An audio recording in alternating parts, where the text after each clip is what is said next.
ইব্রাহিম আলাইহিস সালামকে বলে ইহুদি ছিল, কিছু মূর্খ ওয়াইজও কয় আর নবীগণ বেগুন ইহুদি আসিল, খ্রিস্টান আসিল, গাধা। আল্লাহ বলছেন সূরা আল ইমরান, মা কানা ইব্রাহিম ইয়াহুদিয়্যান ওয়ালা নাসরানিয়্যা ওয়ালাকিন হানিফান মুসলিমা ওয়া মা কানা মিনাল মুশরিকিন। আমার ইব্রাহিম ইহুদিও ছিল না, খ্রিস্টানও ছিল না, কারণ ইহুদি যদি না থাকে, তিনি যদি ইহুদি না হন, তার কোনো বাচ্চাও ইহুদি না। ঠিক না বাটি?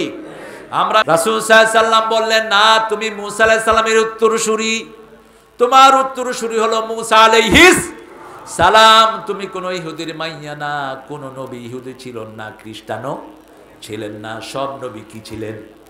মুসলমান। তারা ইব্রাহিম আলাইহিস সালামকে বলে ইহুদি ছিল, কিছু মূর্খ ওয়াইজও কয় আর নবীগণ বেগুন ইহুদি আসিল, খ্রিস্টান আসিল, গাধা। আল্লাহ বলছেন সূরা আল ইমরান, মা কানা ইব্রাহিম ইয়াহুদিয়্যান ওয়ালা নাসরানিয়্যা ওয়ালাকিন হানিফান মুসলিমা ওয়া মা কানা মিনাল মুশরিকিন। আমার ইব্রাহিম ইহুদিও ছিল না, খ্রিস্টানও ছিল না, কারণ ইহুদি যদি না থাকে, তিনি যদি ইহুদি না হন, তার কোনো বাচ্চাও ইহুদি না। ঠিক না বাটি? আমরা সব ইব্রাহিম আলাইহিস সালামের আওলাদ। কার আওলাদ? ইব্রাহিম আলাইহিস সালামের আওলাদ। তিনার দুইটা ধারা, একটা ধারা ইসমাইল, আরেকটা ধারা ইসহাক। বনি ইসরাইলের সব নবী আসছে ইসহাক আলাইহিস সালামের ধারায়, আর ইউসুফ আলাইহিস সালামের ধারায়। একজন এসেছেন 100 জনের সে রাজা, একজন এসেছেন সব নবীদের নেতা। কি নাম? মুহাম্মদ সাল্লাল্লাহু। এই জন্য দুরুদে যেটা ইব্রাহিম আলাইহিস সালামের নাম, এই দুরুদ পড়লে সব নবীদের উপরে দুরুদ চলে যায়।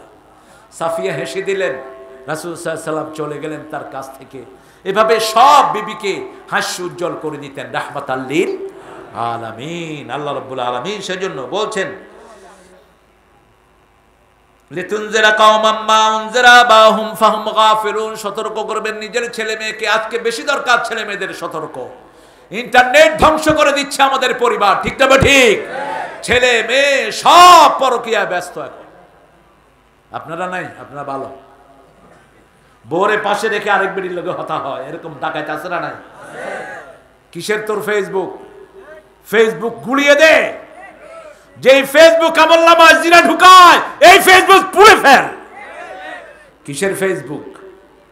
রাতে শোয়ার সময় সুন্নত নাই, ফেসবুক চাইতে চাইতে ঘুমায় যায়।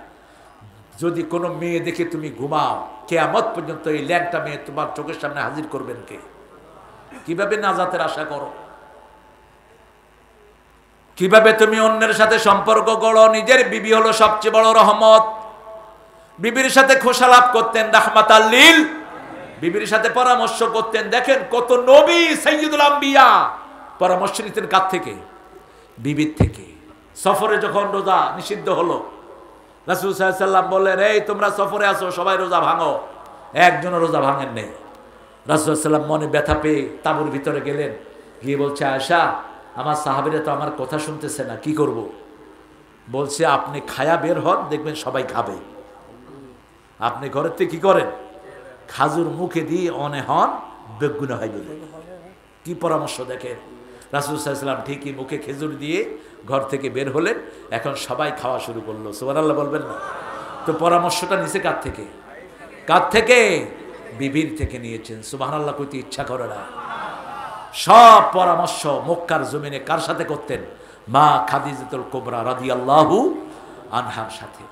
আর খাদিজাও মা এমন ছিলেন, রাসূলকে এত ভালোবাসতেন, রাসূল যখন আসতেন না, দরজাটাকে বিছনা বানিয়ে দাঁড়িয়ে থাকতেন। আমাদের এই প্রিয় মা, সুবহানাল্লাহ বলি, দরজাটাকে দাঁড়িয়ে থাকতেন বিছনা বানিয়ে। আমার মায়েরা, আপনারা যারা শুনছেন, স্বামীর খেদমত কিভাবে করতে হয় শিখে নিন মা খাদিজার কাছ থেকে। আপনার জীবনে আপনার স্বামী সবচেয়ে বড় নেয়ামত। 4টা গুণ যেই মেয়ের মধ্যে থাকবে, রাসূল বলেছেন জান্নাতের সব দুয়ার খোলা থাকবে, যেদিক দিয়ে খুশি সে প্রবেশ করবে। কয়টা গুণ? সালাত খামসা, 5 ওয়াক্ত নামাজ আদায় করবেন। আজান হলো, আর কোনো কাজ নাই, তরকারি রান্না নাই, আগে কি? 2 নাম্বার সামাত শাহরাহা, রমজানের রোজা রাখবেন।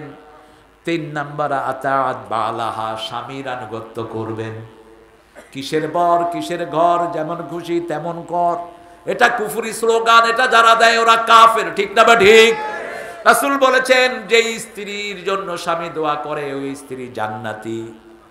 যে স্বামীর জন্য স্ত্রী দোয়া করে ওই স্বামী জান্নাতি। সুবহানাল্লাহ বলতে ইচ্ছা করে না?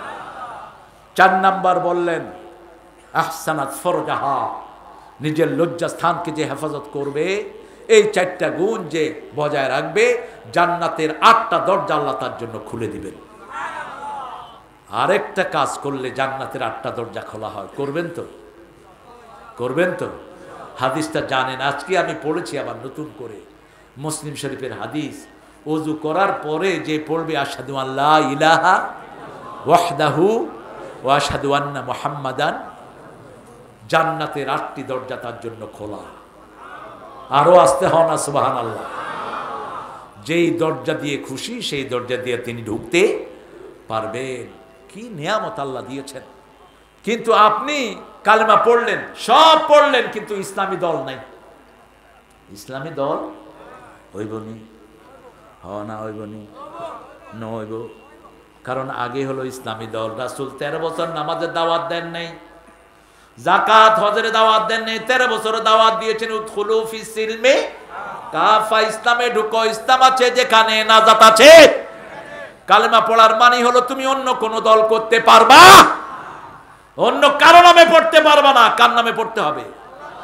যদি অন্য নামে পড়ো, বুঝতে হবে তুমি কালেমা বুঝো নাই, তোমাকে বুঝতে হবে কালেমা। আল্লাহর কাছে তৌফিক চাচ্ছি, আমি আপনাদের কাছে ছুটি চাচ্ছি, আমার সময় এলাও করছে না আমাকে। 4টা আয়াত আমি পড়েছি আপনাদের সামনে, 4টা আয়াতের উপর আল্লাহ আমল করার তৌফিক দান করুন। শরীরটা বেশ সুবিধার না, এই জন্য আরও কিছুক্ষণ চালাইলে ভালো হতো। আপনাদের কথা অনুযায়ী আরও 10 মিনিট চালাইলে আপনাদের মাকামে পৌঁছে যেতেন আপনারা।